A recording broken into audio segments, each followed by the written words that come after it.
my friend, welcome to the channel and thank you for watching my player ratings / talking point. Chelsea won, Aston Villa won, and we won it all on penalties. Thank you to Kepa Arrizabalaga, who was the hero one more time. Before I go any further in this video, I wanted to ask you a huge favor. Please subscribe to the channel, like the video, comment down below, share and do the rest. It's still free and only one click away, 1 second of your life. Much appreciated. Let me start by Thomas Tuchel, the boss himself. He's going to get 9 out of 10, and that no matter what was going to happen, Thomas Tuchel was going to get 9 out of 10 from me, and I'll tell you why. I've been talking about changing system for more than 6 months now. I wanted to see us have a plan B just in case plan A is not working, and he did it today. So I was going to be happy no matter what. We played 4 at the back, 4-3-3. We saw players play in their natural position, and of course it didn't really bring anything special, but that because we only trained 2 days. Thomas Tuchel said it, that he only trained with the players 2 days for that system and to give them some playing time. Can you imagine if we continue on playing? I'm not saying that we have to switch from back 3 to back 4 now, but at least we know that if something is not working, we can go quickly to back 4. The only issue I can have in this system, not in the system, but the way he put players in place. Callum Hudson-Odoi, I've been crying and praying for him to play in front 3, and he did. But guess what? He played in the wrong side. Everybody knows that if you play from the left hand side, it's completely different than playing from the right hand side. If you ever played any kind of football, you will understand what I'm talking about. I'm not talking about the new generation of FIFA and all day inside the house playing video games. I'm talking about real life here. If you've been on the field playing football in any level, you see the pitch differently depending on your position. Callum Hudson-Odoi is excellent from the left. Hakim Ziyech is excellent from the right. But for some reason, the boss decided to switch them. I don't know for what. Maybe he wanted to confuse the opposition, but he did everything right. But just the little thing to put them in their position became again an issue that I have to campaign for 6 more months. I don't know. So, I mean, I'm not complaining, but I'm stating fact, even though certain people are going to interpret as me complaining again, but I don't care. When I was campaigning for us to play players in their natural positions, I got the same hate. Now, it looks like Thomas Tuchel is watching my videos and doing the right thing. So even if we lost that game, Thomas Tuchel was going to get 9 out of 10 because he got big balls to make a decision like that. New players, they don't understand each other yet. A bunch of, bench warmers, put them together in just 2 days. 10 changes. Yeah, you heard it. 10 of them. No matter how good you are at coaching, you can't put everybody together in just 2 days. This is not FIFA. This is not a kind of virtual game, fake games that you play on the computer where everybody needs to be perfect the first time. No, this is real life. It takes time to gel together. Congratulations to Thomas Tuchel and the boys. Kepa Arrizabalaga is going to get 9 out of 10, my man of the match. Yes, he conceded a goal, but it wasn't his fault. Everybody was caught sleeping in that defense, and you can't blame Kepa Arrizabalaga. He was doing the basics right, which is coming off his line, releasing the pressure, collecting the ball, and doing the basics right. The distribution was on point. And what else can you ask from your goalkeeper? Penalty shootout, his specialist.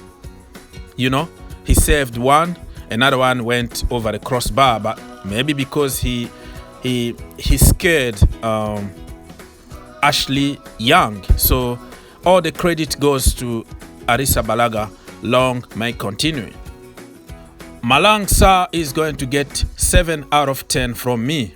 I mean, he did good. I'm not going to say he was excellent or anything, but it's a learning process. If you compare his pre-season games with the game that he played today against Aston Villa, he was better. At some point, I was thinking he was going to get a red card because he was playing the second half with a yellow, but he didn't. He made few mistakes here and there. And like I said, they don't know each other that much. New system, new colleagues, and playing with a very tough opposition. You're going to expect some mistakes. Trevor Chalobah is going to get 7 out of 10. I kind of blame him for the goal, but like I said, the whole defense was caught sleeping. Not only him, but he was in charge of marking that particular player that scored. But that is a learning process. Like I always insist, you learn better when you make mistakes. And Trevor Chalobah is going to get better by making that kind of mistake. I also told you that he needs our support in moments like this, because he's going to have tough moment. This is just the beginning, and get ready to support our boy no matter what. Ben Chilwell is going to get 6.5 out of 10 because he missed that penalty. But other than that, he was very solid. The guy been out for I don't know how many months. He's not even in the national team anymore. What do you expect from him? Very solid performance, and he got 90 minutes under his belt. That was the most important from me. Reece James is going to get 8 out of 10. He had an assist and also scored a penalty. And overall, he was very solid. He was putting those crosses in the box like nobody's business. I can blame him also for the goal that we conceded, because it was the responsibility for the defense. Everybody in the defense somehow need to be blamed for not marking enough, not getting close enough to the players that they were supposed to be marking. But overall, very solid and nice to see him back. N'Golo Kante is going to get 5 out of 10, and I've been kind because N'Golo Kante was very poor. But I remember in my preview I said I don't want to see N'Golo Kante. He's from a bad injury, give him rest. But nobody listened to me. So I think he forced himself to that game, but he wasn't there at all. So we have to be honest enough to tell the truth here. Even though I'm a fanboy, but I'm not a stupid fanboy who will always upload, or a stupid hater who will always hate no matter what. I try to find some balance. Saul Niguez, 6 out of 10, still learning his strength in the Premier League. It was a much better game than the previous game against Aston Villa. The irony was like he had a terrible game against Aston Villa in the Premier League, and today he had a good game against Aston Villa, the same opposition but in a different competition, the Carabao Cup. I mean, he got dispossessed many times, okay? But because also of the entire team, they don't understand each other. Who is going to mark who? Only 2 days training, 10 changes. What do you expect from the boy? Give him time and he's gonna get better. Ruben Loftus-Cheek is going to get 8.5 out of 10. I was going to give him my man of the match, but I can't really compare him with Kepa Arrizabalaga. The boy was awesome. He was dribbling past many people. He was reading the game very good. He tried few shots on target here and there. and almost got few assists. But unfortunately, nobody was there to finish chances that he created, especially the one that he gave to Mason Mount. I don't even know how he missed that. Like I said, I'm gonna give all of them the benefit of the doubt for the reasons that I just mentioned. I don't have to repeat them over and over again. Ruben, if given a run of games, he will be back in his normal level before that terrible injury. Craigo Hudson-Odoi is going to get 6 out of 10. I've already explained the reasons why.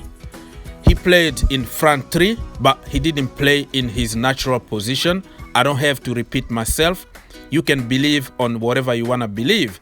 I believe that if he played from the left-hand side, he was going to be more productive than playing from the right. But let's be brutally honest here. He was very poor. He was trying a lot of dribbles, a lot of crosses that didn't work, but few of them worked. We just didn't have a killer in front. Also, Craigo Hudson-Odoi was rushing everything. He wanted to prove people wrong because he doesn't have many chances. So the rare chance that he will get, he will try to score. He will try to dribble past everybody. And when you are in rush like that, nothing is going to work. He was trying to do too much too soon. Brother, take your time. Calma, it's gonna come naturally.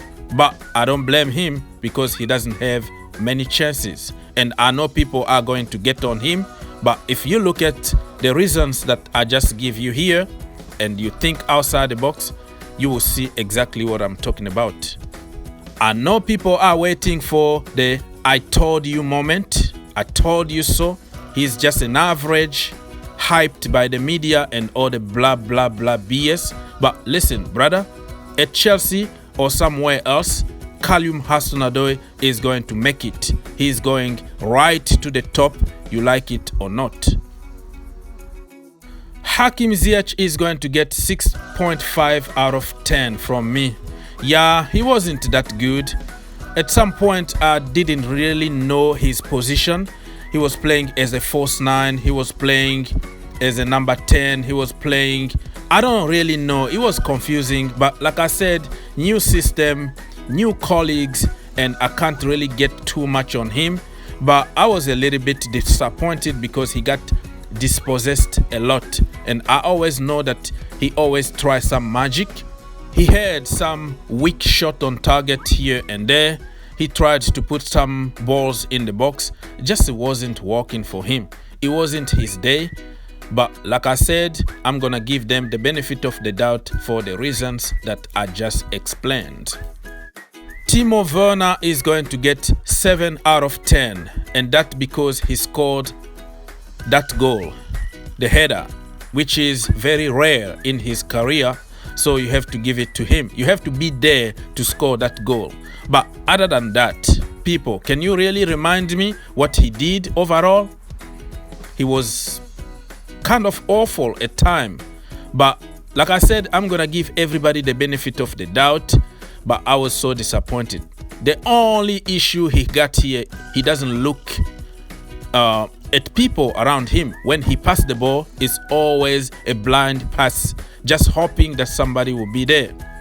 You see the goal that Rudiger scored last time against the Spurs, the same position, Werner at the same position, the same ball. Look what he did. He shoots straight to a defender. The IQ looks like he doesn't have any IQ in the final third, just waiting for miracle.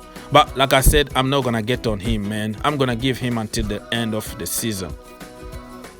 Mason Mount is going to score 7.5 out of 10 from me. I can't forgive him for that pass from Ruben. Ruben gave him something in the golden plate and he decided not to score. And few missed passes here and there, but he brought a lot of energy in the second half. We were pushing because he was on the field. Last time against Spurs, he was taken off. N'Golo Kante came on and brought some new energy. The same happened today. Mason Mount took N'Golo Kante place. Big Rom is going to get solid 7 out of 10. I don't think he had enough time on the field to really impact the game. Almost really scored. Few headers here and there. Overall solid, and he scored his penalty. There we go, guys. That's it from me. Now it's your turn to let me know your player ratings in the comment section down below, and let's have a conversation.